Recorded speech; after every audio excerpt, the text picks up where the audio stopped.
जय हिंद दोस्तों, स्वागत है आप सभी का आपके अपने YouTube चैनल जैकपुर पे। तो आज के इस वीडियो में हम लोग क्लास 12 के हिंदी कोर का सब्जेक्टिव PYQ में पार्ट 2 करेंगे। इसके पहले भी पार्ट 1 चैनल पे अपलोड है, उसको ज़रूर जाकर देख लीजिएगा। तो चलिए शुरू करते हैं। चैनल पे जो लोग पहली बार आए हैं सब्सक्राइब कर लेना है, बेल आइकन को प्रेस कर लेना है। स्टार्ट करते हैं। देखिए, ठीक है। कह रहा है कि भक्तिन अपना वास्तविक नाम लोगों से क्यों छुपाती थी। भक्तिन को यह नाम किसने और क्यों दिया होगा। ठीक है, ये दो प्रश्न का एक प्रश्न बनाया गया था। आइए इसके आंसर को देख लेते हैं। कह रहा है कि भक्तिन का वास्तविक नाम लक्ष्मीन अर्थात लक्ष्मी था। लक्ष्मी शब्द समृद्धि का सूचक है, किंतु लक्ष्मी की समृद्धि भक्तिन के कपाले की कुंचित रेखाओं में नहीं बन सकी। इसी के कारण वह अपना वास्तविक नाम लोगों से छिपाती थी। भक्तिन को यह नाम स्वयं लेखिका महादेवी वर्मा ने दिया था, क्योंकि वह धोती बांधे गले में कंठी माला धारण किए हुए थी।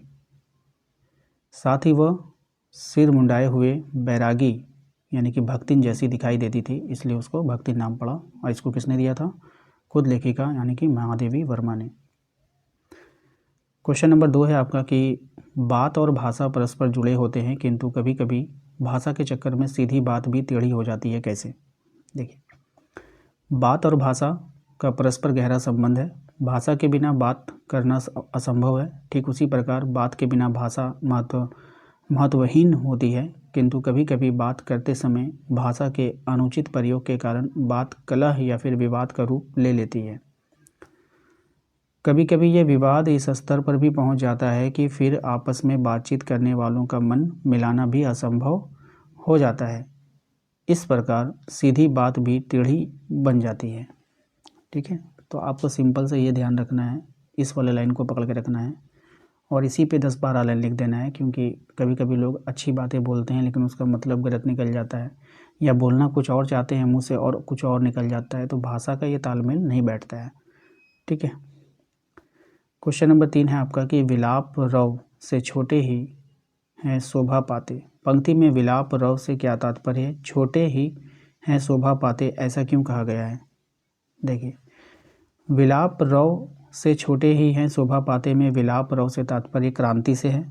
वस्तुतः जब क्रांति होती है तो उसका लाभ सामान्य जन, लघु मानव, छोटे लोग या सर्वहारा को ही मिलता है। क्रांति उथल पुथल करती है, संपन्न से कुछ छीनता है, अतः छोटे लोग ही लाभ में रहते हैं। इसी को कवि ने छोटे ही है शोभा पाते कहा है। क्वेश्चन नंबर 4 है आपका कि इंदर सेना सबसे पहले गंगा मैया की जय क्यों बोलती है। नदियों का भारतीय सामाजिक संस्कृति परिवेश में क्या महत्व है, आपको बतानी है। देखिए, नदियां धार्मिक और सामाजिक आस्थाओं का प्रतीक है। वे प्रकृति की जीवन दायिनी होती है। उनके बिना जीवन की कल्पना करना भी असंभव है। गंगा नदी से लोगों की भावनाएं जुड़ी हुई है। यह वर्ष भर बहती हुई भारत के एक लंबे हिस्से को सिंचित करती है। इसका जल ही अमृत तुल्य है। इसी कारण इंदर सेना पहले गंगा मैया की जय बोलती है। भारतीय सामाजिक संस्कृति परिवेश में नदियां देवियों के रूप में आराध्य होती है। वे पीने योग्य शुद्ध जल प्रवाहित करती है और इनके जल से सिंचाई की जाती है। इस प्रकार इन्हें जीवनदायिनी भी कहा जाता है। क्वेश्चन नंबर 5, इसमें कहा गया है कि महामारी फैलने के बाद गांव में सूर्योदय और सूर्यास्त के दृश्य में क्या अंतर होता था। देखिए, महामारी फैलने के बाद गांव में सूर्योदय होते ही लोग कांखते खूंखते कराते अपने अपने घरों से बाहर निकलकर अपने पड़ोसियों और आत्मीय जनों को परिवार के किसी सदस्य की मृत्यु पर ठाड्स देते थे। सूर्यास्त होते ही लोग अपनी अपनी झोपड़ियों में घुस जाते थे, चूं भी नहीं करते थे। उनकी बोलने की शक्ति भी जाती रही थी। पास में दम तोड़ते हुए पुत्र को अंतिम बार बेटा कहकर पुकारने की भी हिम्मत माताओं को नहीं होती थी। ठीक है, ये था महामारी का दौर। क्वेश्चन नंबर 6 आपका कविता के प्रति लगाव से पहले और उसके बाद अकेलेपन के प्रति लेखक की धारणा में क्या बदलाव आया। देखिए, लेखक की पूर्व धारणा कविता के प्रति लगाव के से पूर्व कवि की धारणा अत्यंत कठोर व उदंड थी। वो खेतों में अकेले काम करते हुए ऊब जाता था। वो जल्दी थक जाता था और काम के प्रति निरस्तता उत्पन्न हो जाती थी। काम करते हुए उसे अकेलापन बहुत खटकता था, इसलिए काम करते समय कोई ना कोई साथ में होना चाहिए, ऐसा उसका अनुभव होता था। लेखक की बाद की धारणा कविता अब यहाँ पे बाद की धारणा लिखना है। कविता के प्रति लगाव होने के बाद लेखक की उपयुक्त सारी धारणा बदल गई। अब वो अन्य लोगों के साथ नहीं चाहता था, बल्कि इससे बाधा अनुभव करता था। सोचता था इससे बाधा होगी।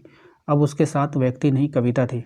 वो कविता में रस लेता था, यानी आनंद लेता था। लेखक कहता था कि मैं पानी लगाते लगाते वैसा अभिनय करता था, क्योंकि पानी से कब भर गई छाती मुझे ज्ञान भी नहीं रहता था।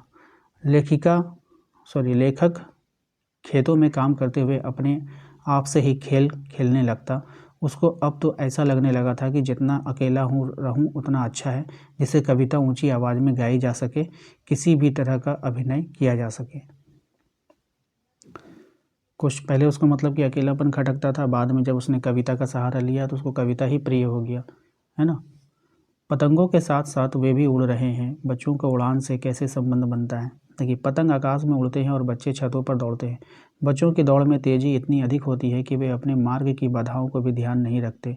उनका मन, उनकी आंखें पतंगों के आकाश में होती है। अतः कवि को लगता है कि बच्चे भी पतंग के साथ आकाश में उड़ रहे हैं। आपने देखा होगा, पतंग को लूटने के लिए जब बच्चे दौड़ते हैं तो ना उसको टूटी फूटी सड़कें दिखाई देती हैं, ना गड्ढे दिखाई देते हैं, ना पत्थर दिखाई देते, वो सबको पार कर जाते हैं। ऐसा होता है, आपने देखा होगा। कैमरे में बंद अपाहिज करुणा के मुखौटे में छिपी क्रूरता की कविता है। विचार कीजिए। देखिए, कैमरे में बंद अपाहिज वस्तुतः टेलीविज़न के सामाजिक उद्देश्य वाले कार्यक्रम की वास्तविक सच्चाई को उजागर करता है। अपंगों के प्रति सहानुभूति एवं करुणा उपजाने वाले इस साक्षात्कार कार्यक्रम को संचालक एक रोचक कार्यक्रम बनाना चाहता है, ताकि उसकी अपंगता दर्शकों को बाजार में बिक सके। मतलब कुछ टेलीविज़न में आप देखेंगे कि ऐसे अपंग लोगों का बारे में बताया जाता है। मतलब उसके अपंग होते नहीं है, मतलब कि अपंग उसको दिखाया जाता है और लोगों की सहानुभूति लेते हैं और उनका सीरियल, उनका टेलीविज़न, उसका फ़िल्में जो है बाज़ार में बिक सके। इस कारोबारी दबाव में उसके प्रश्न, क्रूरता और संवेदनहीनता के स्तर के हो जाते हैं। इसलिए यह कथन बिल्कुल सत्य है कि कविता करुणा के मुखौटे में छुपी क्रूर की कविता है ना। तो ये था कुछ मोस्ट इम्पॉर्टेंट सवाल जो आपके प्रीवियस ईयर में पूछे गए थे। इन सभी सवालों का रिवीजन करके जाना है आप लोगों को, ताकि आपका एग्ज़ाम बेहतर हो पाए। तो उम्मीद करते हैं कि आप लोगों को आज का ये वीडियो पसंद आया होगा। वीडियो अच्छा लगा है तो प्लीज़ वीडियो को लाइक किया कीजिए। चैनल पे जो लोग पहली बार आए हैं सब्सक्राइब कर लीजिएगा, बेल आइकन को प्रेस कर लीजिए, ताकि आने वाली हर एक वीडियो का नोटिफिकेशन आपके मोबाइल पे मिलता रहे। मिलते हैं नेक्स्ट अगले वीडियो में। Thank you.